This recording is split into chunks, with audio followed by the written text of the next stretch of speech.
only thing we have to Beer. is Beer. itself. Beer. So many choices. Only no function beer well without. Woohoo! Beer!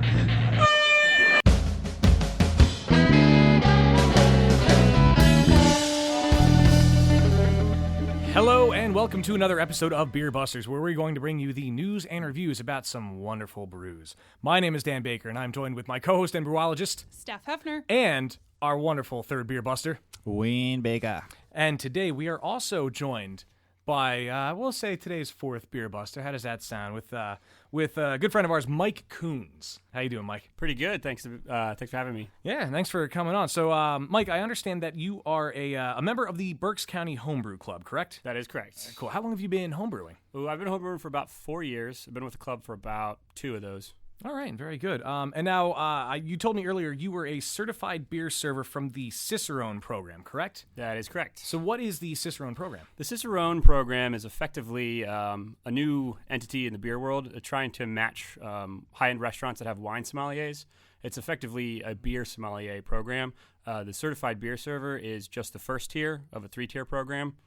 So kind of working my way up. That's very cool, though. That's cool. Yeah. And now you're also a bartender at the St. Boniface. Am I saying that right? St. Boniface Craft Brewing Company? Yep. All right, cool. How long have you been there? Been with them since before they opened. It's been about 2.5 years now. All right.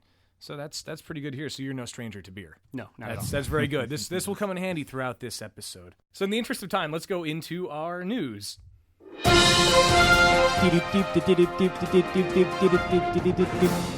So I saw a couple of interesting stories that I really liked, so figured I would share them with everybody. In some awesome news for me, Buffalo Wild Wings, the wonderful restaurant that they are, they have teamed up with a brewery that I grew to like over the past little while. I was at their brewery when I was in Seattle, mentioned them on the podcast, Red Hook Brewery. They've joined together. They're going to serve an exclusive beer called Game Changer.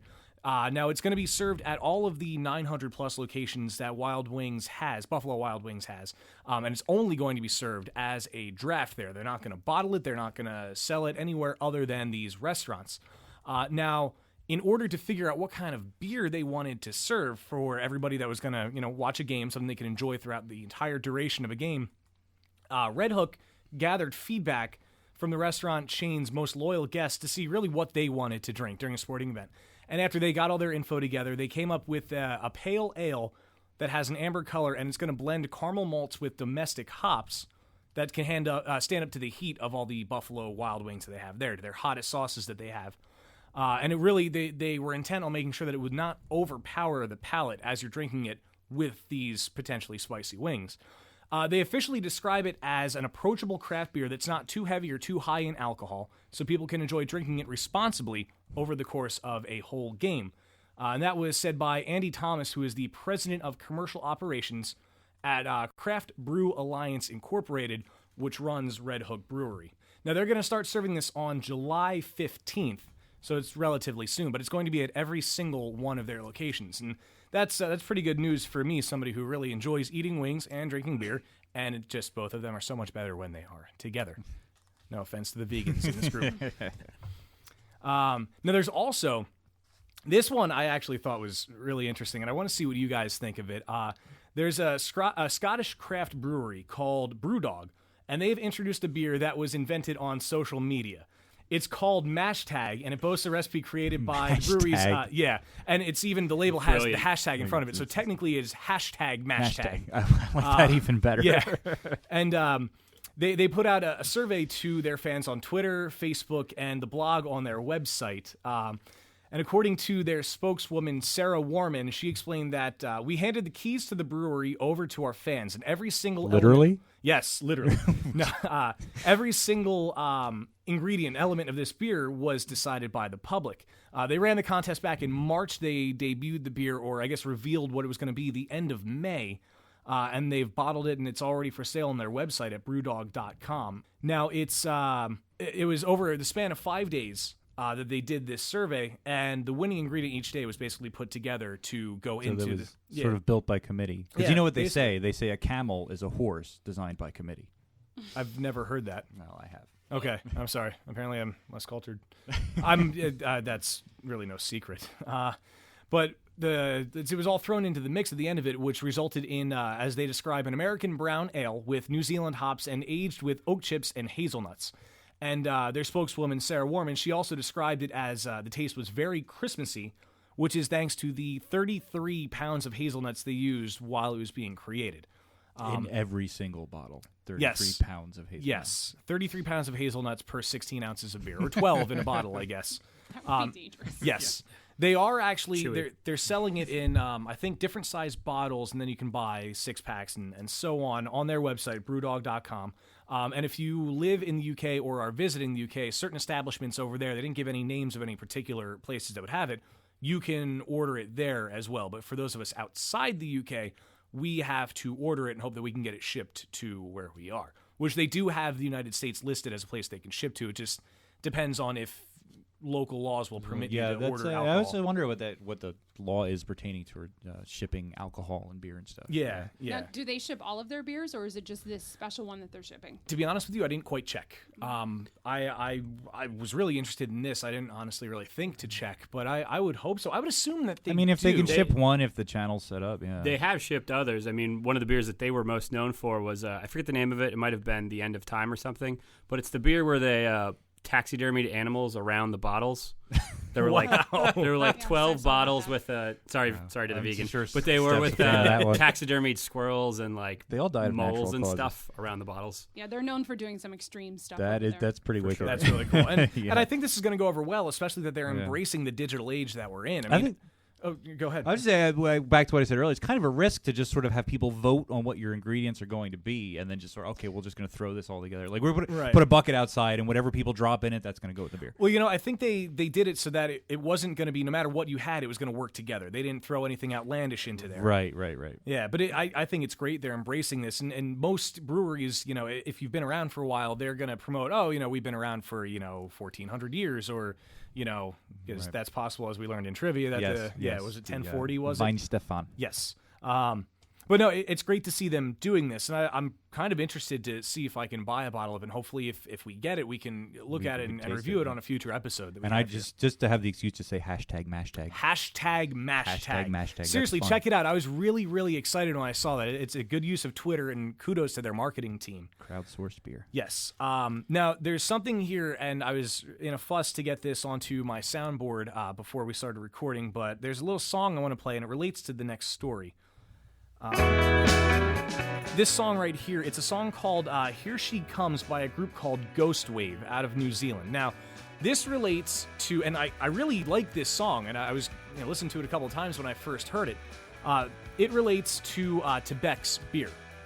Now, this band here, Ghost Wave, out of New Zealand, they allowed Beck's to really use their song in the creation of a beer bottle, a glass beer bottle, that will play music. And it's not that not something like you figure out when you're a kid where if you blow air over the top of the bottle, it's gonna, sound like a jug handle or whatever. No, it's going to play this song. It's like one of those cards that when you open them, it plays music. Like no, it's even better. Now, they set it up kind of in a story saying that it kind of came to fruition because roughly the same time in the 19th century, Thomas Edison was creating the phonograph cylinder while Beck's was beginning to brew beer. Now, one of the recording engineers they teamed up with, and they teamed up with a huge selection of them, some of the best in the world. That is really cool. One of the recording engineers looked at the bottle and looked at one of the phonograph cylinders and said, wow, these look alike, let's make it happen. And a light bulb went off above his head, and he looked up and said, no, that's been done. Yes. I've got something better. Yes. Now, it's really great. Now, Beck's, they started a record label called the Green Box Project, and this whole project of getting this bottle to play the music was kind of their way to promote that. Now, they've been working on it for a while. It premiered, I believe, a month or two ago. It was in May of this year. And everyone in the room gave it a standing ovation. There's a really great video that I want to try to link on the website. And Wayne, you being the webmaster, basically. I'll send the link to you to put on there. But it's really, really cool to see. And the video just kind of caught me off guard because you never really think anything like that is going to happen. But yeah, this song is called Here She Comes. The band is Ghost Wave out of New Zealand. I'm going to check them out because I like the sound of this song. That's really cool. Now, what's like the sound quality? Is it like vinyl quality when it plays back, or is it a little more? That was tough for me to tell because obviously in the digital age you can overdub anything that you need to. Right. But it seemed like it was going to be good quality. I can't imagine they would get this huge press release and this huge demonstration if it sounded like crap. Right, exactly. So I'm assuming that, and apparently they put in over 600 hours of research and development on it. But I'm assuming it sounds much like this right here. Like what we're hearing right now. Yeah, wow. and it's really great. And this song really kind of caught me by surprise that it was so good. And me being, having the sort of audio background I have, I was really floored by this. So hopefully we get to hear, more things like this happen. Is that going to become available for people who have their own phonograph? Or you know what? I kind of hope so. Or maybe it can revive it. I mean, kind of like, I guess, vinyls that is come a good back. question. How does the average person going to play it? Right. Or is it just sort of a novelty We'll have item? to take their word for it. Yeah. I mean, if you had a potter's wheel and like a piece of like straw, you might be able to rig something. Yeah. I was looking at a CSI episode years ago. It's going to end up being like vinyls. Maybe they come back, they'll go back and say, oh, you know what? Phonograph cylinders are really the retro style that's in right. now. You just get that quality, that warmth. Right. Yeah. We'll just start selling it in Williamsburg. Sorry, Brooklyn. Cool. So yeah, those were the only stories that I really saw that piqued my interest this time around. But I also wanted to mention this, that Steph, you were at a pretty big event recently, the NHC. Why don't you explain what that is? Yeah, Mike and I were actually there. The American Homebrewers Association had their 35th annual National Homebrewers Conference last week in Philadelphia, where homebrewers from across the nation came with their beards and their cargo shorts, hoping to better their brewing skills and knowledge, as well as meet and socialize with some fellow homebrewers. So it was held at the Convention Center and at the Philadelphia Marriott downtown, and we got beer-educated with lots of sessions. Good use of that word, by the way. Yeah, thank you. One of my favorite sessions, I got to meet Dr. Brad Smith. He's the author of Beersmith, a homebrewing software, and homebrewing with Beersmith. And he was a really cool guy, and he's been pursuing homebrewing full-time since 2010. But what's most interesting is he was a rocket scientist prior to that. Ooh, so he's a pretty smart guy. Homebrewing, it's not rocket science. But it Apparently can be. it I'm is. sure it can be. Now, that's what I was going to say. You mentioned homebrewing software. Yes. What is that? Is that entail? It's where you can go in and plug in your ingredients, and it helps you design a beer recipe. And his session was all about creating your own recipes. Cool. So far, I don't know about you, Mike, but I've sort of been sticking with beer recipes and sort of tweaking them to make them my own, but I've yet to actually design my own recipe. Yeah, that's pretty much how I got my start too. Taking existing recipes, tweak something here, tweak something there. Initially trying to replicate the original recipe and then iterate on it. I'm at the point now where if it's a style I'm familiar with, I can sit down and come up with a new recipe and kind of hit the mark more or less. Yeah, I feel after listening to Dr. Smith talk, I feel like I have a few tools in my pocket now that I would be comfortable trying to come up with some of my own recipes. Mike, were there any sessions that you found really interesting? There were a number of sessions I found really interesting. Probably the one I found most interesting was actually, it's a homebrewing topic. It was about cooking with induction stoves, which is a kind of new or not really well-known concept in homebrewing. And I have one myself. I've used it for a little bit, and the speaker, Joshua Weichert, really took it to a new level for me. Another great session that I attended was on alternate fermentation. It was given by Mary Izette of the radio program Foment About It, which is a program on the Radio Heritage Network, and she also has her own blog called My Life on Craft. And she talked about brewing, or fermenting rather, what are kind of old world beverages like kvass, which is made from actually fermenting bread. In water, you make a beverage out of it. Drinks called short meads, which aren't the traditional big 15, 16, 17% meads, but smaller 5-6% meads. They ferment in a couple days. And she was fermenting them in milk jugs. Oh, yeah. Which I thought was crazy. Oh, that's kind of cool, yeah. Yeah. She did kombucha and some of these other things that are kind of becoming popular. And she showed you how you could buy a commercial kombucha bottle and sort of get your own yeast out of it. Yeah. Well, you take the algae or whatever it is and start your own culture. It's pretty cool. That was awesome. Yeah. I was inspired. I'm actually I'm going home and making one after this. I can't wait to try it. So beyond the seminars, of course, there was a lot of drinking. The first night we were there were Pro Brewers Night, where Charlie Papazian, who's the president, the original founder of the AHA, he was there to give a toast, along with Gary Glass, who's the current chair, I suppose is his title. That's right. And then breweries from all over the nation, including Dogfish Head and Stone and Trogs, were serving up their beers. And what was really cool is a lot of the actual brewers were there. Mitch Steele, the brewmaster of Stone, was there. Sam Caljoen was there serving up Noble Rot, which was awesome. Of course, I got my picture with him yet again. So it wasn't just reps there serving the beer. But I don't know about you, but the highlight for me, Mike, was club nights. Absolutely. Where 85 homebrew clubs from across the nation came, and we got to serve our own beers and have our own homebrewing beer fest. So, of course, Berks County Homebrew Club had to represent with our 20 tap tower, and I think a lot of the clubs had a little bit of tap tower envy. And we served My tap tower's bigger than yours. That's right. We served up 20 beers that were made by our club members, and I was very proud that my jalapeno saison was quite the hit. Ooh, and there's no feeling like when someone comes back to the table to have another sip of your beer, say, how did you do that? How did you get that flavor? And I got to meet a lot of cool people and talk about my own beer. So I did not want that night to end. I had a lot of fun. Yeah, club night is the night for anyone you know who's really, really into beer, and when they start to talk about it, it goes a little bit over your head. This is where they all come together and just talk to each other. Right. That's pretty cool. So it's basically like Comic-Con for beer. Exactly. Okay, cool. Exactly what it See, is. now that's in Absolutely. my terms. I understand that. I'll get it now. So I will put together a blog post about our time there with some pictures. You'll see some pictures of Mike and I and the awesome 20 tap tower system and It's a sight. and our friends from the club. So check that out on our website. Cool. Yeah. I was just wondering how many people are in the Berks Homebrewers Club? There's about 30 people in the About 30? club. Active members, yeah, Curious. around Okay. 30. Members. That's But there were 3,400 homebrewers at the conference from and you across the gave nation. That Beer was really Busters cool. podcast stickers to I did all hand of out. them. Very good. I didn't have that many. No, we did give out a number of You stickers. should have snuck them in the registration bag. Yeah, I would hope so. I that's a mean, good it's not idea. like we ordered 1,000 of them or anything. Yeah. So if anybody out there that got a sticker from me and you happen to be listening to this episode, shoot us an email, let us know, and thank you. Yes. Yes, thanks indeed. Now we have to get to something else that's kind of important. Yes. Yeah. Kind of important. Extremely important. business There's a to lot of attend to. bragging rights involved in this. So There's gonna be tears. without There's gonna further be ado, and I'm laughter. pretty anxious for this, Wayne, take it away. Well, it's that time again. But before we dive into today's happy fun time game, there are some matters that need attending to, as we've alluded to in the last few seconds. The most important of which is the unfinished business of declaring a winner from the heavily disputed edition of Beer Busters Brain-Bending Brew Trivia from our previous episode. For those who may have missed the scandalous affair, here's a recap. Previously on Beer Busters, another rousing game of Beer Busters Brain-Bending Brew Trivia had come to an end. When the scores were tallied, Dan had barely clawed his way to the second victory with a score of 26.27 to 25. Or had he?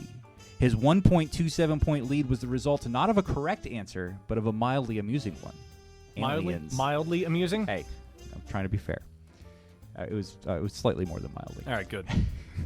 Steph, scorned by another bitter defeat and feeling the sting of injustice as her answer of pilgrims had actually been closer to the correct one, declared in a stunning, bold, and gasp-inducing stroke that none of the sweet brews that she had lined up for tasting would be shared with the illegitimate victor and the master of Happy Fun Time, Wayne, whom she viewed now as a traitor to the truth. In light of this development, the Happy Fun Time Trivia Imps gathered for an emergency session to reconsider the score. Knowing that if they caused their dear leader to go without libation, his anger would rain upon them like the hot and noisome coals of Armageddon, they rescinded the 1.27 points that Dan had earned by wit alone and declared the game a draw. However, in a secret backroom deal, seemingly incongruent with his otherwise impeccably high-standing character, Wayne promised the dispossessed Dan, that he would be renamed the winner after the beer had been consumed, and Steph could no longer use it as a pawn to extort her victory. To further muddy the hitherto pristine waters of Trivia Land, Dan almost inadvertently posed an answer to the listener contest trivia question.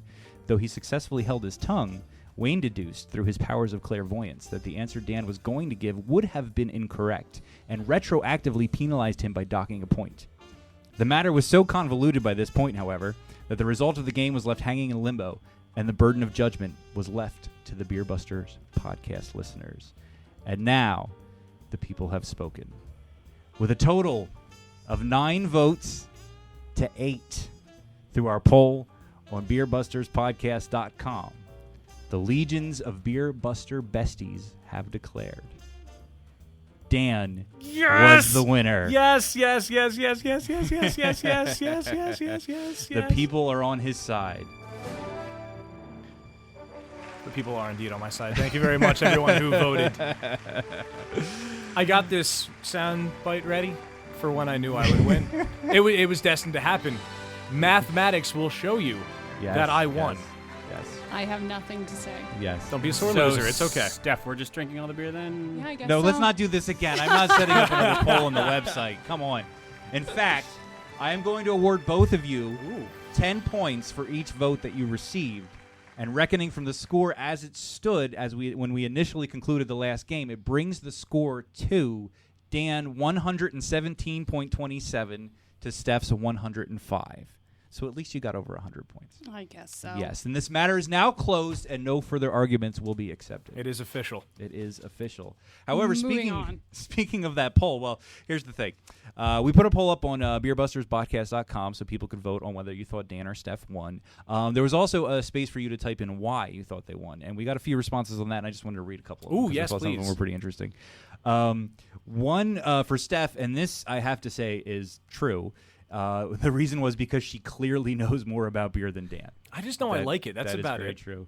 And I admitted on our first episode, you're the one who knows about beer, and I just like drinking it. No, it's a good reason. Another reason for Steph is because there's no rule that says I can't vote for myself. So I Just saying. don't know who that came from, but the math argument goes a long way. For Dan, there was one that says because Wayne gave him the most points. One said maths show that Dan won. That would be the British use of the word maths. And another one said reason 1, most points. Reason 2, his answers were smooth. Yeah. Thank you, whoever so true. wrote that. I cannot argue with smoothness. Yeah, that's true. So that's that, Dan. Dan's our previous winner. That will be reflected on our leaderboard within the next couple days, hopefully by the time this episode airs. It is as it now were. 2-0. In reckoning in games, yes, it is now 2-0. But you know what's going to happen today is Mike's going to win, and Probably, Yeah, because both out out of of order. all of us at the table, Yes. it's pretty much scientific fact that Mike knows the Right. most about beer. right. Probably. Steph yes. is a very close second. Yeah, but I don't know about the. Well, I won't get into the game yet. But Yeah. Yeah. Well, Well, hey, why don't We'll we get there, get we'll get there. into that well, game? there then? is another order of business that Yes. needs to be taken care of. Okay, please. This would be announcing our listener contest Oh, winners. yes, The you know last what? two That's times we played Happy Fun Time games here on Beer Busters, we also had listener trivia questions for you guys out there in the podcast-averse to send in your answers. So just wanted to go over what the questions were, the answers were, and who won. From episode 3, our question was, what is the term for the fear of an empty glass? The answer to that is, and I hope I say this right, cenosilicophobia, which is fun to say once you've gotten it through your head a couple times and you can say it in one breath. Triskaidekaphobia. The fear of the number 13. And we had 2 winners for that. It was our first contest, so we thought we'd be generous and get 2 winners. One was Thomas Miles from the great state of Pennsylvania. The other was Lena Lopatina from the equally great state, I assume, of New Mexico. I've never been there, Steph. They you have can- awesome food. Okay, well, you can attest to that. That makes a great state. So congratulations to Lena and Thomas. Yes, and thank you for playing along, guys. Yes, thanks for listening. Thanks for playing, you guys. Your Beer Buster swag is actually sitting on a table right behind me, right next to the envelopes that are set up to send it to you. So they will be getting mailed out probably tomorrow because it's kind of late right now. So it is on the way. From episode 4, we did the same thing. We had a trivia question, which was, what country consumes the most beer per capita than any other nation? Czech Republic. And the correct answer was the Czech Republic. Not Germany, as most apparently people think. the Czech Republic, which is what I have written here. And the winner of that was actually a fellow podcaster, Tony Cantillo, I believe is how you pronounce it, or Tony C, as he goes by, from Maine. And he is from the Drinkin' Thinkin' podcast. So you guys who are, obviously, if you're listening to this, you're into beer and you're into podcasts, I recommend you check that out, Drinkin' Thinkin'. They're a little colorful in their language, so viewer discretion is advised. You can check out their website. It's Drinkin' Thinkin'. That's drinknthinkin.com. Wouldn't it be listener discretion advised? It would be, but it's just, Sorry, I had to. yeah. I want an excuse to say that. If you're watching That the was really it. waveform as you're, There we go. that might offend you as Yeah. well. And I might as well reveal what your prizes are now, since we finally figured it out. And that'll probably be the prizes for today's contest as well. We have Beer Busters bumper stickers. So you can put them on your automobile and drive around and advertise for us. We also have a small 3x3-inch Beer Buster sticker that we're going to give you, and a certificate personally made by me, proclaiming you an honorary brewologist, and is signed by all of us, Dan, Steph, and myself. So that is very, very official, and it bears the official Beer Buster seal. So that makes that official. And with that out of the way, without further ado, let's get into our game. And now it's time for another super awesome Happy Fun Time Games production, a brand new contest of intellect. That's right. They've trudged through trivia trials and tribulations. They've vied for victory, been quizzed on beer stats and history, but now it's time to play a brand new game. With righteous tenacity, they'll judge my veracity, a continuation of the beer education of the Beer Buster Nation. It's time to play Libation or Fabrication. Sorry. And here's how it works. Anyone who's delved into the world of craft beer will know there's some strange, humorous, and outright absurd beer names out there. And I've scoured the interwebs, and the Iberwebs as well, to find the oddest, and I've invented a few myself. Your mission is to tell the difference. Dan, Steph, and our guest Mike will go head-to-head as I list the names and descriptions of myriad brews, and they try to determine which are real libations and which are my own fabrications. Can they root out the truth and tell when I toss out some falsehoods? Let's find out. So here's how it's going to work. We're going to alternate who answers first, and I'm going to remember that by moving this empty beer can around, so I know who's going first, kind of like the dealer chip in poker. That's a good marker. So the game's called Libation or Fabrication, but to make things easier, you guys could just say real or fake. That's easier to do. So let's get into it. Our first beer, is it real? Is it not? This is called Sick Duck Imperial Stout. This motor oil black stout aged in rum casks has been retired and is no longer brewed. It has, or rather had, an ABV of 11% and notes of caramel and burnt oak in both aroma and taste. Sick Duck Imperial Stout. Dan, is that a real beer? Is that a fake beer? I'm going with libation. You're going with libation, as in a real libation? Yes. Okay. How about Mike? What do you say? I think I'm going to go with Dan on this one and go with libation. You're going to agree and say that's real? And Yeah, Steph I is agree. I think also it's real. saying it's real, and you are all correct. Woo! Although Steph is close enough to see the answer. I'm not cheating. So everybody gets a point. You each get 1 point for a right answer. And then we figure out at the end, maybe one of them will be worth more points. Maybe one of them will be worth some strange fraction. You never know in these games. Oh, 0.27. But they'll probably all just be worth more. 3.14. Yeah, that is in fact a real beer. Sick Duck Imperial Stout was brewed by the Flyers Restaurant and Brewing Company in Oak Harbor, Washington. Where the name came from is lost to history. There's actually very little information on the internet about this mysterious beer and the brewery that produces it. It seems like, to me, like it should be some sort of collector's item. But not like a Star Wars toy in the original packaging. More like Jessica Harper's big black hat from Shock Treatment. Yes, obscure references. You bent my wood. Oh, wait. Oh, I don't have that one. Sorry. I can't do a Wookiee. All right, moving right along. The next beer. Is this a real beer? Is it fake? Did I dream it up, or did somebody actually brew it? This beer is called Moose Drool Brown Ale. And for this one, Mike's going to go first. That is most certainly a libation. That is most certainly a real libation. Okay, so you say that that's a real libation. Steph, is Moose Drool Brown Ale a real libation? I believe it is. You believe it is? And Dan? I'm going fabrication. Dan's going fabrication. Dan is going fabrication, and it is not recommended to do so. I gave you guys that point. Because that is incorrect. ahead. It is actually a real libation. That's Moose one Drool. I actually knew. Ah, yes. It's I kind of tasty. could tell by your reaction when I said I it. You're know. like, oh, I've had I that. thought about that. I have a very bad poker face. It's made by Big Sky Brewing Company in Missoula, Montana. According to legend, the owners of the brewery were sitting beneath an old painting brainstorming beer names when one finally looked up at the artwork and saw a majestic moose drinking from a lake, and there was a thin line of water running down the rippled surface. It's a moose. He's drooling. Let's call it Moose Drool, he said. And so they did, and the rest is history. The next beer, whether it's real or not, is called Foxy Mop Handle Mama Amber Ale. Foxy Mop Handle Mama Amber Ale, which is quite a mouthful. Steph, do you think that's a real beer, or do you think it's fake? I'm going to say fake. You're going to say fake. Dan, what are you going to say? I'm going to go fake as You're well. going to go fake as well? In order to pull ahead from Steph, I'm going to go with Libation. You're going to go with a real libation. Not the best strategy because it is, in fact, fake. Sexy Mop Handle Mama is not a beer. It is actually from a Pearl Jam song. It's called Hey Foxy Mop Handle Mama. That's me is the actual name of the song. There's nothing about amber ale in the song. I just made that part up. The description I didn't read but meant to is actually a Fat Tire Amber Ale by the New Belgium Brewing Company. I was going to say it's an amber ale with a sense of balance, toasty, biscuit-like malts, flavors, coasting, and an equilibrium with hoppy freshness. But I didn't get that far, so whatever. Once again, my impeccable skills as a game show host are on display. Alrighty, moving right along. The next beer is called Butt Face Amber Ale. Butt Face Amber Ale. And Dan, the turn is to you. Is it real or is it fake? I'm going fake. You're going fake. How about Mike? What do you say? Let's go real this time. You're going real this time? Steph, you were saying? I think it has to be real. It has to be real? It has to Are you be. sure it has to be real? Yes. Are you absolutely sure that I didn't just come up with that? Does that sound like something I it seems would so invent? ridiculous that I it would has be to be real? ashamed if you came up with it. Okay, well, you would be right. It is in fact a real libation, Okay. Butt Face Amber All right. Ale.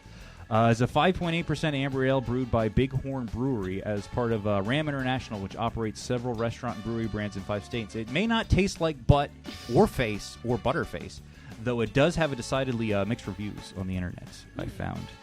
Okay, moving right along. The next the next beer.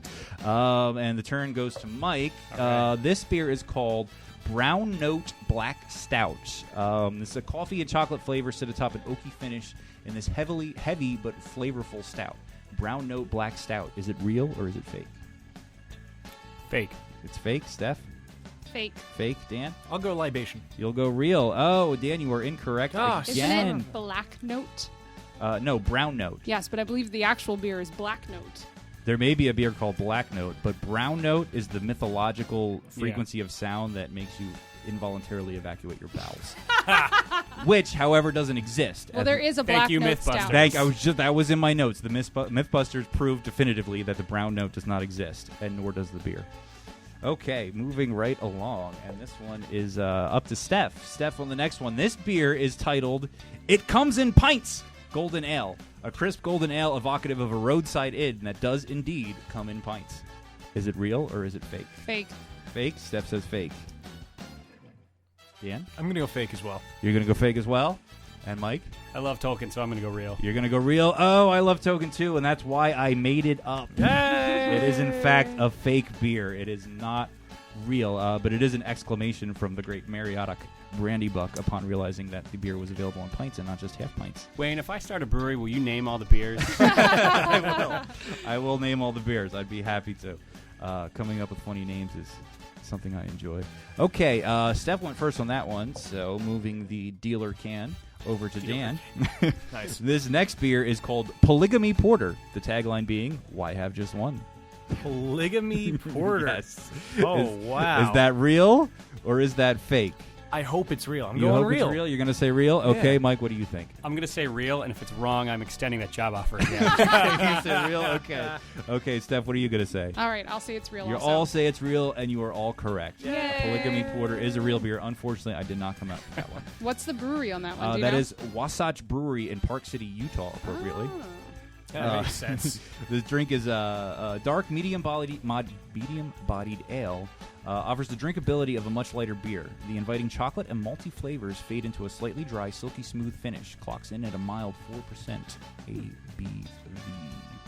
Okay, we move the dealer can over to Mike. And our next beer, tell me if I'm telling you the truth or if I'm lying to your face. This beer is called Dr. Morton's Famous Clown Poison. It's a fast-acting, serious relief from the most terrifying evil phenomenon known to mankind. No yucky residue, no more irritating mime artists, ineffective against jugglers and proper entertainers, may be harmful to folk singers. Dr. Morton's Famous Clown Poison. Is that real or is that fake?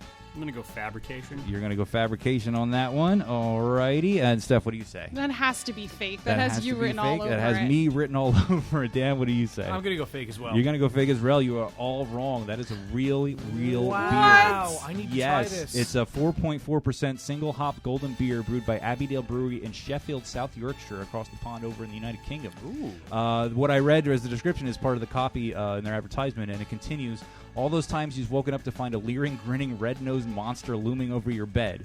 Finally, the solution you've been desperate for. Dissolves unfunny buffoons, leaves only easily disposed of oversized shoes full of slimy jelly, and maybe the odd eyeball or two.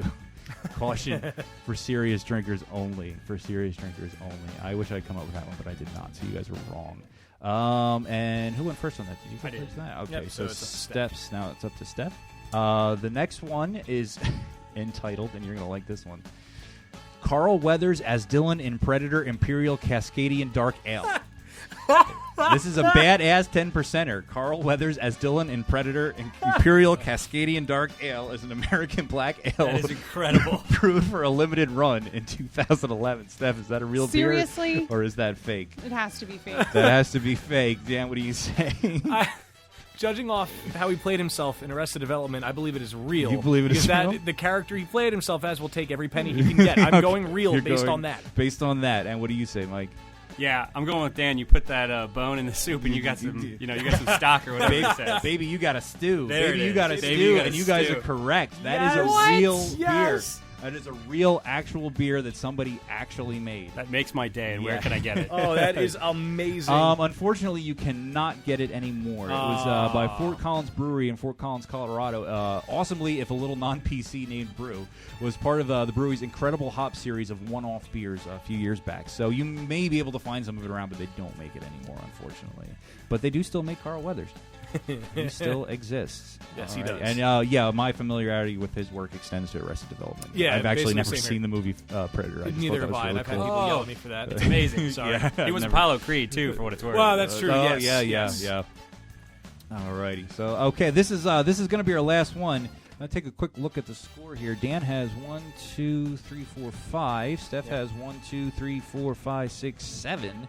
And Mike has 1, 2, 3, 4, 5, 6. 6? Yes. Oh, I can't count apparently. No, apparently Neither can not. I. Maybe I Score as well. can't. I mean, I'm infamous for making mistakes as Wow. host.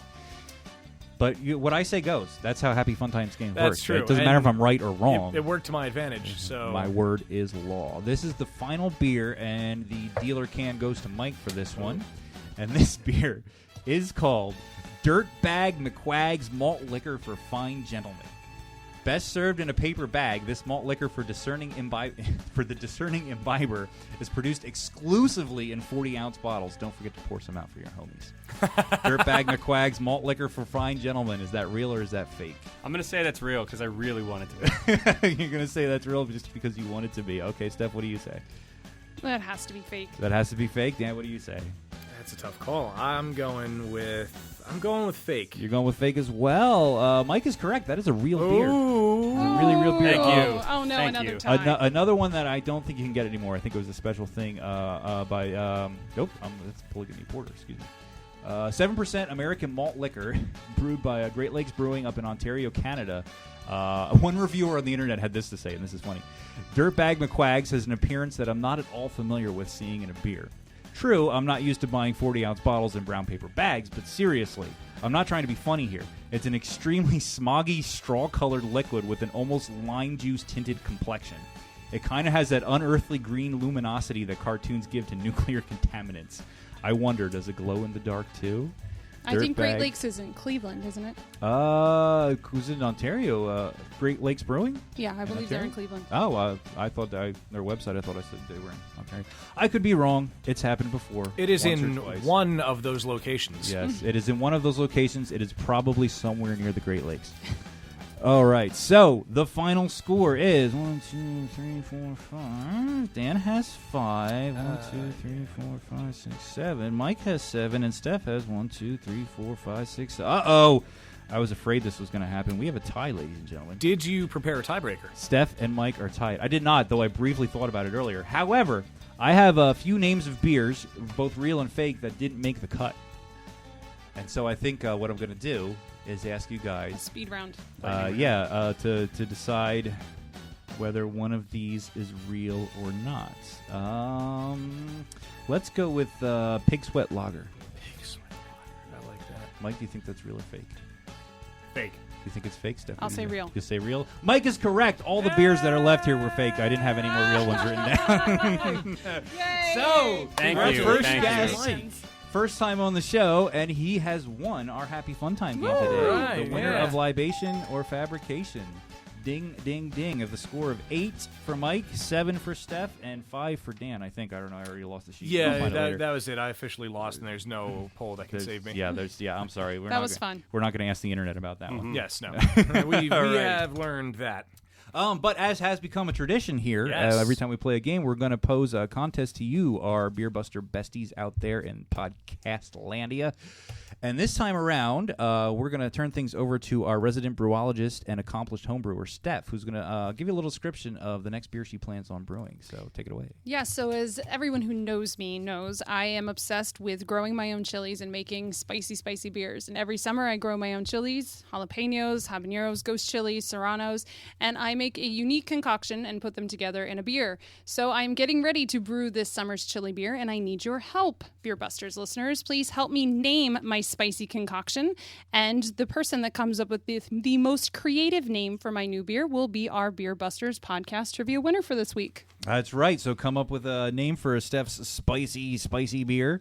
If you email your ideas to info@beerbusterspodcast.com. I've been practicing that. It comes with practice. info@beerbusterspodcast.com. I even said it fast. Hey. Email your ideas, the most creative, funny, fun, whatever we think is the best. We'll vote on it. Whatever we think the best name is, will win a piece of Beer Buster swag, which will most likely be a bumper sticker, a certificate, and a square sticker. And an That's- autographed high five. And an autographed high five, of course. Yes. An autographed high five. Yes. You have to do all the ink is still wet. So yeah, that was a lot of fun with that game. I really liked it. Hopefully you can come up with some more. No pressure or anything. I'll try to contribute to that. I want to too. come up with a game. I don't know what it's going to be, but it's going to be hopscotch. Get it? Oh, Hopscotch. I like that. I don't know get what it. the game will be, but I like the name.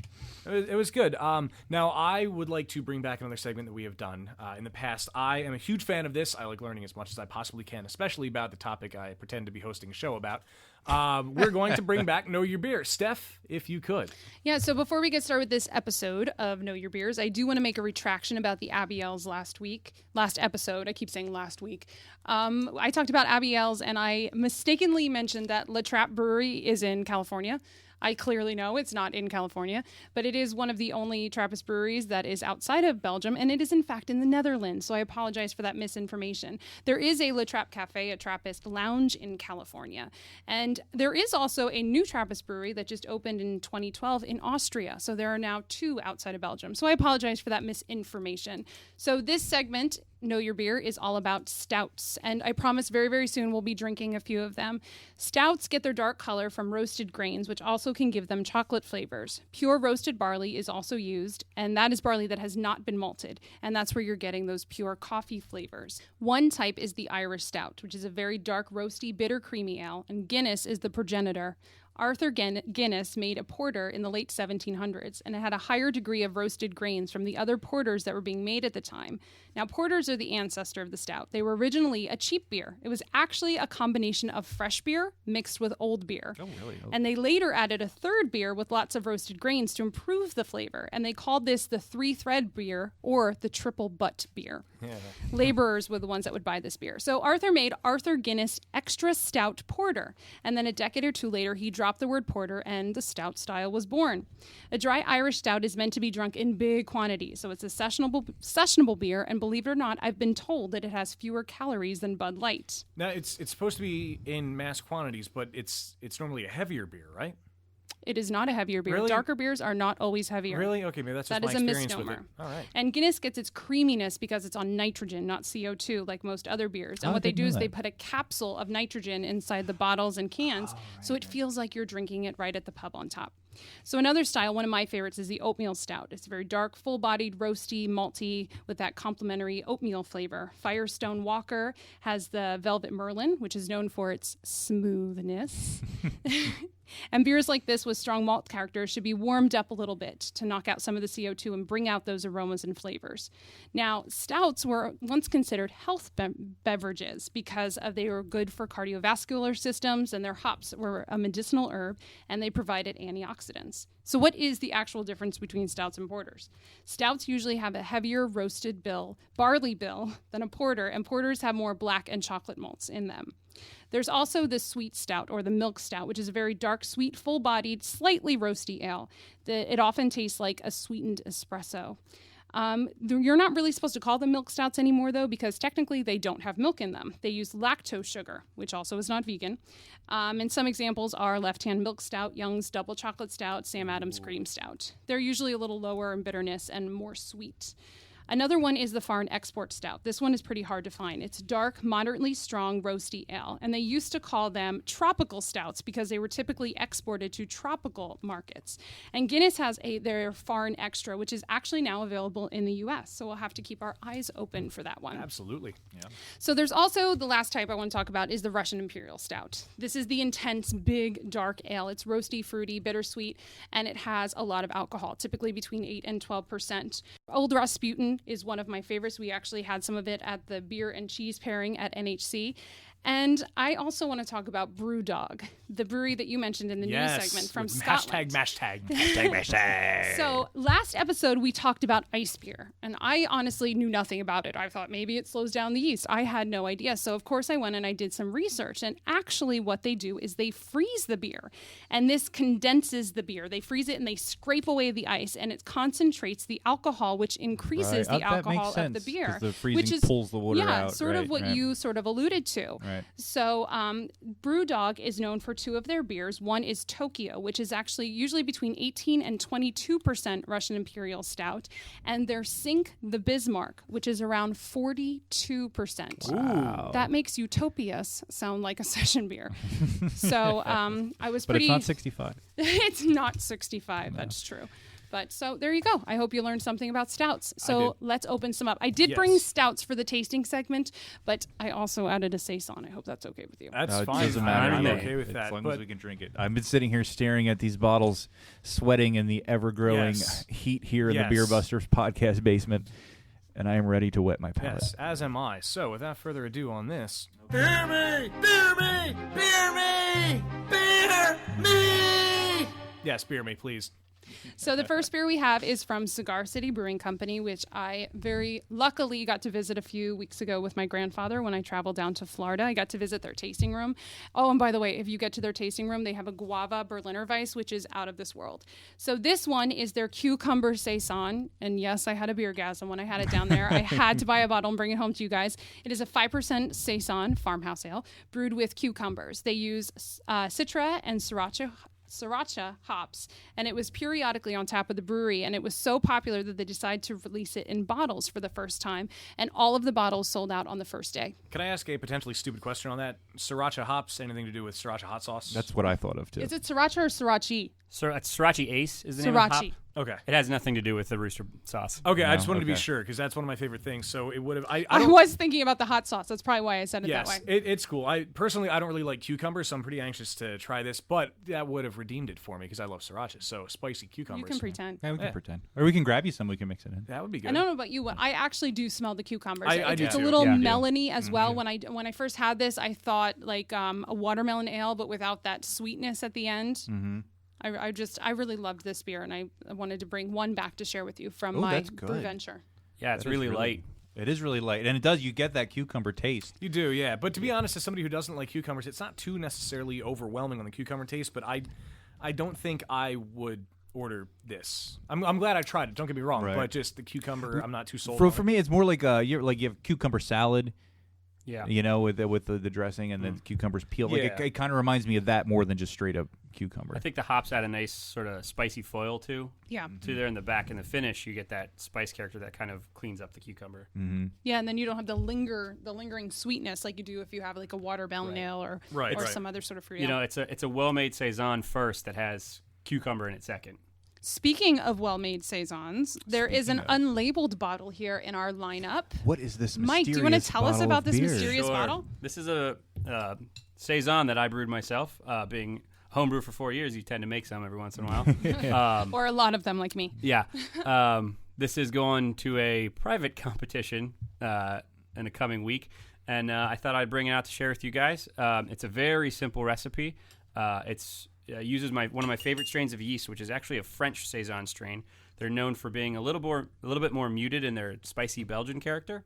So you'll get a lot of those flavors you might get in other saisons, just sort of less. And then I add some Saaz hops, which are a German-style hop. They're known for their spiciness.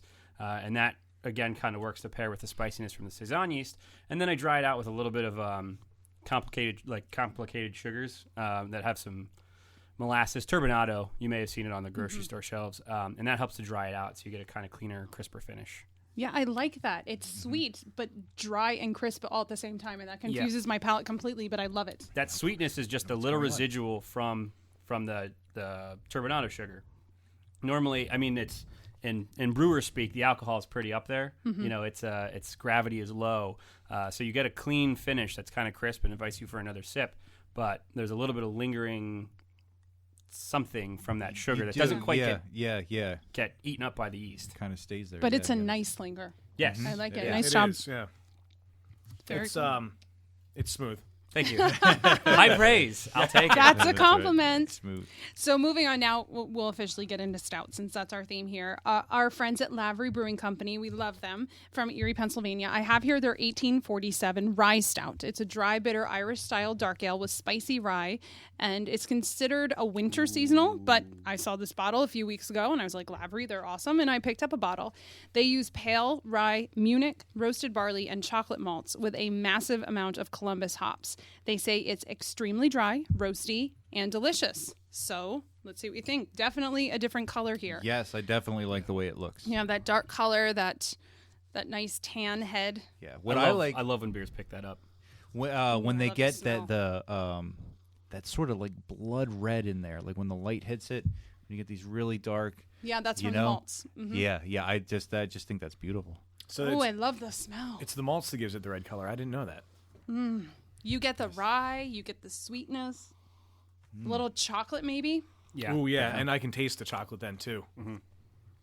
But it's crisp. Oh. It's clean. It doesn't have Oh, a lot yeah. of body and Yeah. stay in your mouth. You know, it invites you to have another drink. Right. It doesn't feel thick. It feels. The beer certification is starting to come out. I love this. Yeah. Tasting with someone that knows what they're talking about. Yeah. Sorry, Well, it guys. helps. This is good. I mean, It's hard for me to not to kick on the brewer. I mean, I'm tasting some of the Munich malts. You mentioned the rye and stuff, and Munich is such a great base for this because even though you get a lot of the complexity from the chocolates and the roasted malts, there's also a really nice bready background. Yes. And that comes from the Munich malt, and Yeah. I think it's perfect in there. This is an easy stout to drink. All right, so moving on. Another beer from a brewery I visited, Southern Tier. This is their Plum Noir. Southern Tier Brewing Company in Lakewood, New York. This is an 8% American porter with pureed Italian plums added to the fermenter. So I thought that would be fun to try. They say it's dry with some sweetness from the malts and a bit of plum flavor. You get some hints of coffee with less roastiness than their Imperial Stout. You should notice a thick head. And they Yes. recommend pairing this with chocolate desserts. Ooh. So it's roasted or smoked foods could also go well with this, like barbecue. So see what you think of this one. And again, you're going to see those hints of red when you hold this one up as well. It's definitely noticeable. yeah. Wayne, Oh, didn't I give get you a one? beer. Oh, it's still the last Oh one. wow. I am so sorry. There you Maybe go. we Just should fill have the that actual one again. bartender do this duty. This, I can. I didn't. Oh, touch thanks. that one, yeah. I was actually kind of hoping you weren't going to notice. I was Ooh. just keeping it for myself. Just chug from the bottle. Yeah. I get the fruitiness. I don't know if it's plums just because I know there's plums in it, It but I does definitely have, get a dark fruit smell. Right, it does have that kind of, I guess, fruity smell, for lack of a better term. I mean, Well- the homebrewer could probably describe it a lot better. Well, I was going to actually say, here's a great tasting lesson. That everybody tastes things differently, and I am not great at pulling out fruity flavors. I'm not getting a lot of plum out of the aroma, but that's the limitations of my palate, and it's cool that you guys are getting it out. Right. That's why I always think it's great to taste with other people, because sometimes the power of suggestion can help you find something Sort that of you might be feel it. looking Yeah, for you in start a to beer. right, Yeah. right. No, I'm not getting the plums in the taste. as though. a tasting, I'm not. As the aroma, Do you I taste the did. plums? Yeah, more. It is more definitely in the scent than in the taste. No, I'm not getting much plum in the taste either. And A the little bit. mouthfeel is much different. It's much thinner than the rye stout. Mm-hmm. It's more- good. Don't get me wrong, but I more think I prefer soda-like. the rye stout. I like to feel my stouts in my mouth. I like the thickness, the viscosity, That's the what you creaminess. The carbonation feels a little higher in this one Yeah. too. Stop laughing, Dan. I'm sorry. It was waiting there to be said, and I'm glad you said it. I know, and I tried to glaze right over it, Yeah. so I you tried don't have to to help, edit I'm it sorry. out. There Now you're is- gonna have to edit all this out. No. All right, so the last one we have here is from Blue Mountain Barrel House, which is in Arlington, in the mountains of Nelson County, Virginia. I always want to say Arlington when I see it. They visited the Berks Homebrew Club a few meetings ago, and they just signed with All Star to distribute their beers in Pennsylvania. So when I saw that they had a beer with sour in the name, I knew I had to pick it up. This one is called Sour Devil. It's a 10% barrel-aged American wild stout. And you're going to see it's jet black with a little bit of that red tint again. When you smell it, you should get the sourness, a little bit of vinegarness. Vinegarness, there's a new word for you. Well, yeah, we'll take it. And they say that it starts out sweet and chocolatey, and then you get the sour and dark fruit at the end. So let's see if we agree with them. Now here's one where I definitely do smell fruit, and I think a lot of that is from the yeast that they use. Yeah, I was going to say that's from the yeast, not the... Ooh, wow, that's a strong aroma. It's a nice aroma. It is. It Yeah, is. it's not strong definitely in a bad way. It's just it's stronger noticeable. than the previous. Wow. And that finish is great. Oh, Their description, I think, is right on. You get a little sweetness, and then that sour character comes through and just Yeah. kind of cleans it all out once you're done. I wonder, does it say what kind of barrels it was in? I get a lot of bourbon. I don't know if There that's is a just bit of the a alcohol. bourbon. Yeah. I definitely it's the sweet and sour and Yeah, it's my palate is confused with how awesome this is. Dan has found a new phrase. This actually seems like it'd be a great beer for people who want to experiment with sours, but don't know where to start. Yeah. Because there's a lot of other things going on here that can counter that lower pH and acidic nature that sours tend to have. Right, And right. kind of ease you into the sour style of beer. Yeah, and we discovered recently that I'm really not a huge fan of sours, but I can see myself coming back to this beer. Yeah. Even if you just have one, but it's Yeah. a great way to start. Yeah, if And I ever then- wind up in the mood for a sour, it's the transition to sour. So maybe, Steph, if I have more of these, I will be more akin to you ordering more sours. I will always order sours. I love I them. know. Agreed. Wow, this is I do like this though. I have to say. And actually, the vinegar, some people think the vinegar can be and in some cases, vinegar can certainly be an off flavor in beer, but I think it's pretty muted and it's fairly pleasant. Right. I don't like vinegar either. Yeah, I but think it that's brings a why good touch. the non-sour beer drinker can handle this because you don't get the vinegar. in Yeah, this. yeah, absolutely. I can agree with that. So, what do we think? What were the favorites of the day? I still love the cucumber saison. Cucumber? I Okay. love that beer. I really like the cucumber saison, though I am a little more partial to stouts, I find. But the cucumber saison was a pleasant surprise for me, and Of of this- course the homebrewed saison thank you. Yeah, that was was very awesome. good. Yeah. I don't want to They sound made like a good pair, I think, the two actually. Yeah. yeah. I it don't was like sound. two glad I brought different. It was nice to compare two different saisons. Yeah. Mhm. Yeah. It was definitely it was good. Absolutely, as a comparison, I guess. Comparison. That's what I was looking for. To contrast what they said, I'm you going to could- say the exact You could same say thing. both. You Yeah. you had a saison that's a stock saison, and then one that's got something else in it. One of my favorites was besides the homebrew saison. I did like the Southern Tier stout. I thought it was a very clean plum stout. And that was actually my least favorite. So Really? yeah, Wow. Yeah, that's why there's so many beers out there. That's true. Yeah. Something for everyone. Yeah, that is very Right. true. Duff beer for me, Duff beer for you. I don't know about you, Steph, but it was a sour devil for me. Yeah, I love this. I love anything that's sour. You put sour in the name, and I know I'm gonna like it Yeah, before it is even a good touches one. my lips. I'm Yep. still drinking it. Exactly. And now, don't forget, you can find all of these beers that we have sampled today, and we will even find a way to put Mike's on there. Oh, cool. On our Untapped account. It's Steph. You're basically in charge of all that. Is it possible to make? Absolutely. One for him. I have every one of my homebrews on Untapped. That's how I keep a record of all That of is them. true. Yes, Yeah. under Hefner Brewing Company. Yep. Yes. And we'll have it up on the website as well. Yes, on our absolutely. list. And our new and improved beer list, which lists all the beers that we've tasted in Yes. every episode. I'm for very your excited that list keeps growing. Yes, It makes me feel good yes, inside, for your and my liver cheers a little each easy time. reference. Yes.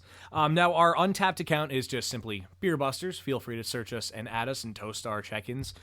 You can also find us on Instagram, and Twitter, both of which are going to be at BeerBusters. We are on Facebook, facebook.com/BeerBustersPodcast. We're also on Google+. Now, Google+ does not allow you a vanity URL, as we learned, so instead of rambling on the numbers, just search for us, BeerBusters Podcast. And we do have BeerBustersPodcast.com, where all of these can be linked from. So if you just go to our website, you can find all of our other channels. And I would also actually like to, while you're talking about the website real quick, you can obviously listen to our episodes right there on the website, but then we also have links where other places where you can listen to it. We have links to iTunes. We have links to Libsyn, which is where our podcast is actually hosted. And I've recently added links to Stitcher. It's a podcast service that we've recently been put on. It's a fairly new thing that some people are getting into. So Stitcher's there. And I've also added direct MP3 downloads to the website. So if all else fails, you can just download the audio file. Yes, absolutely. So there are many ways to reach out to us and many ways to listen to us as well, and we encourage all of them. And, of course, you can also email us at info@beerbusterspodcast.com. Now, unfortunately, that, my friends, does bring us to the end of this episode. And I would like to thank you for joining us for this ride. And it was the great Frank Sinatra that said, "I feel bad for people who don't drink. When they wake up in the morning, that's as good as they're going to feel all day." Thank you for joining us today. I'm Dan Baker, and I'm joined by Steph Hefner. and Wayne Baker. And very special thanks to our guest, Mike Kuhns. Thank you, my friends, for joining us, and until next time. Adios.